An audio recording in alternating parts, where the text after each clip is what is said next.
Hello everyone, स्वागत है आपके अपने यूट्यूब चैनल इडूमैन रैकशीट पर। आज जो 18 फरवरी की जो थर्ड शिफ्ट हुई थी उसका 100% एनालिसिस करेंगे। जो असिस्टेंट लोको पायलट की जो CBT 1 की थर्ड शिफ्ट हुई थी उसका 100% एनालिसिस करेंगे। प्लीज़ वीडियो को लाइक और चैनल को सब्सक्राइब जरूर कर लें। आपका क्वेश्चन पूछा गया था 2025 का Laureus bird sportsman of the year का अवार्ड किसे प्रदान किया गया। आपके चार ऑप्शंस दिए गए थे। ए न्योनल मैसी, बी ऑप्शन था नोवाक जोकोविच, सी ऑप्शन था एनएन हॉलैंड और डी ऑप्शन था अरमांड डुप्लांटिस, जिसमें आपका करेक्ट आंसर था ऑप्शन नंबर डी, अरमांड डुप्लांटिस इसका एकदम करेक्ट आंसर था। ऑप्शन नंबर डी इसका एकदम करेक्ट ऑप्शन था। इसी को एक्सप्लेन किया है कि अरमांडो डुप्लांटिस स्वीडन के पोल वॉल्ट खिलाड़ी हैं। उन्होंने पेरिस ओलंपिक 2024 में स्वर्ण पदक जीता और लगातार विश्व रिकॉर्ड तोड़े।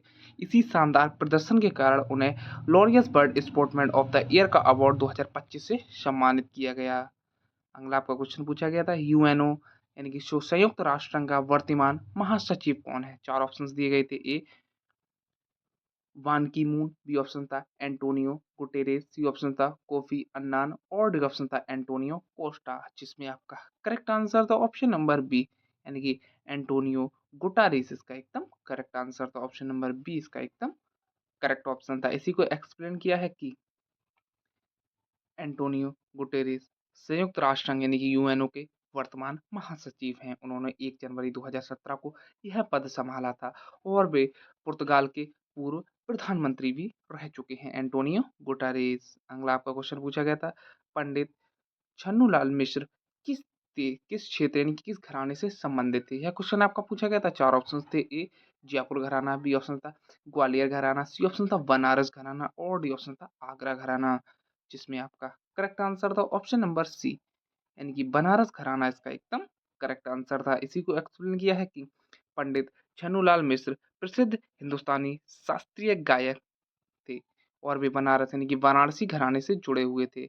उनका जन्म उत्तर प्रदेश के आजमगढ़ जिले में हुआ था, लेकिन उनकी संगीत परंपरा और पहचान बनारस घराने से उन्हें रही। उन्हें पद्म विभूषण सहित कई राष्ट्रीय सम्मान मिले।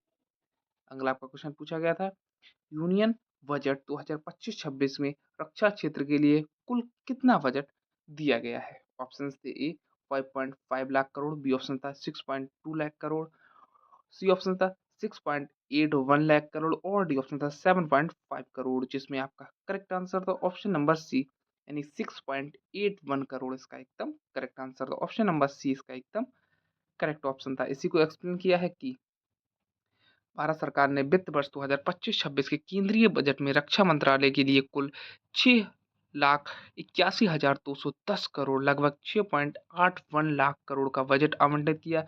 यह पिछले वर्ष की तुलना में करीब 9.5% अधिक है। इसका प्रमुख भाग आधुनिक हथियारों, सशस्त्र बल की जरूरतें, पेंशन तथा रोजमर्रा के ऑपरेशन में उपयोग होगा। अगला आपका क्वेश्चन पूछा गया था गहराई बढ़ाने पर ताप पर क्या प्रभाव पड़ता है। ऑप्शंस थे। ए ताप घटता है, बी ऑप्शन था ताप समान रहता है, सी ऑप्शन था ताप बढ़ता है और डी ऑप्शन था ताप अचानक घट बढ़ करता है, जिसमें आपका करेक्ट आंसर था ऑप्शन नंबर सी ताप बढ़ता है इसका एकदम करेक्ट आंसर था। ऑप्शन नंबर सी इसका एकदम करेक्ट आंसर था। जो गहराई बढ़ाने पर ताप बढ़ता है इसका एकदम करेक्ट आंसर था। इसी को एक्सप्लेन किया है कि पृथ्वी की सतह से जैसे जैसे गहराई बढ़ती जाती है वैसे वैसे तापमान भी बढ़ता जाता है। इसे भूतापीय प्रवणता कहते हैं। सामान्यतः पृथ्वी के भीतर प्रत्येक 32 से 33 मीटर पर तापमान लगभग 1 डिग्री सेल्सियस बढ़ता है। अगला आपका क्वेश्चन पूछा गया था मानव शरीर में भोजन का पाचन सर्वाधिक किस अंग में होता है। चार ऑप्शन थे। ए आमाशय, बी ऑप्शन था यकृत, सी ऑप्शन था बड़ी आंत, सी ऑप्शन था डी ऑप्शन था छोटी आंत, जिसमें आपका करेक्ट आंसर था ऑप्शन नंबर डी छोटी आंत इसका एकदम करेक्ट आंसर था। इसी को एक्सप्लेन किया है हमने कि छोटी आंत में पाचक रस मिलते हैं और अधिकांश पोषक तत्वों का अवशोषण होता है। अगला आपका क्वेश्चन पूछा गया था Na2CO3 को ताप देने पर कौन सी अभिक्रिया होती है। ऑप्शन थे। ए तापीय अपघटन, बी ऑप्शन था ऑक्सीकरण, सी ऑप्शन था अपचयन और डी ऑप्शन था कोई अभिक्रिया नहीं होती, जिसमें करेक्ट आंसर था ऑप्शन नंबर डी कोई अभिक्रिया नहीं होती, इसका एकदम करेक्ट आंसर था। इसी को हमने एक्सप्लेन किया है कि सोडियम कार्बोनेट जो Na2CO3 होता है एक स्थिर कार्बोनेट है। जो Na2CO3 है वह स्थिर कार्बोनेट है। क्षारीय धातु जो Na यानी कि सोडियम और के के कार्बोनेट गर्म करने पर अपघटित नहीं होते, इसलिए Na2CO3 को ताप देने पर कोई रासायनिक अपक्रिया नहीं होता है। अगला आपका क्वेश्चन पूछा गया था, पौधों में रंध्रों यानी कि स्टोमा के माध्यम से गैसों का आदान प्रदान है जो एक्सचेंज ऑफ गैसेस मुख्य रूप से किस प्रक्रिया द्वारा होता है? ऑप्शन थे ए परासरण, बी ऑप्शन था विसरण, सी ऑप्शन था वाष्पोत्सर्जन और डी ऑप्शन था सक्रिय परिवहन, जिसमें आपका करेक्ट आंसर था ऑप्शन नंबर बी विसरण। विसरण इसका एकदम करेक्ट आंसर था, ऑप्शन नंबर बी इसका एकदम करेक्ट आंसर था। इसी को एक्सप्लेन किया है कि पौधों की पत्तियां पर छोटे छोटे छिद्र होते हैं जिन्हें रंध्र यानी कि स्टोमेटा कहा जाता है।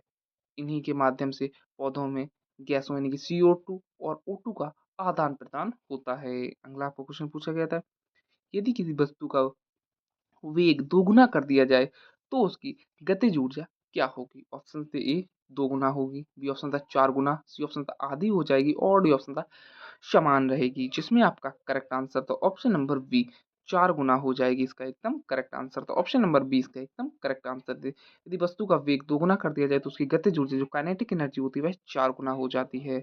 इसी को हमने एक्सप्लेन किया है कि काइनेटिक एनर्जी का फॉर्मूला होता है 1/2 mv²। यह फॉर्मूला होता है वेलोसिटी यानी कि v² बराबर 4v², इसलिए ऊर्जा 4 गुना हो जाती है।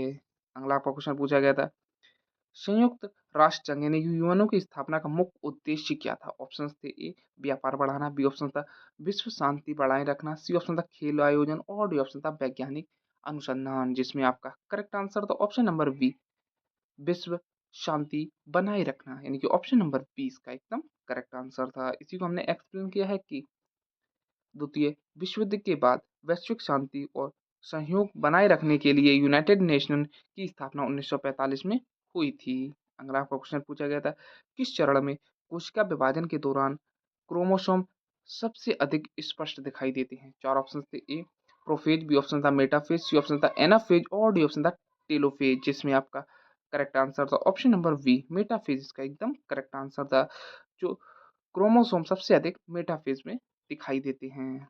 इसी को एक्सप्लेन किया हमने कि इस चरण में क्रोमोसोम अधिकतम संकुचित होते हैं, इसलिए अध्ययन के लिए सर्वश्रेष्ठ होते हैं। लगभग सारे क्वेश्चन कंप्लीट हो चुके हैं जो आज की इस शिफ्ट में पूछे, जो हमें क्वेश्चंस मिले हैं उसको हमने 100% एनालिसिस किया है। इसके लिए प्लीज़ वीडियो को लाइक और चैनल को सब्सक्राइब जरूर कर लें। Thank you.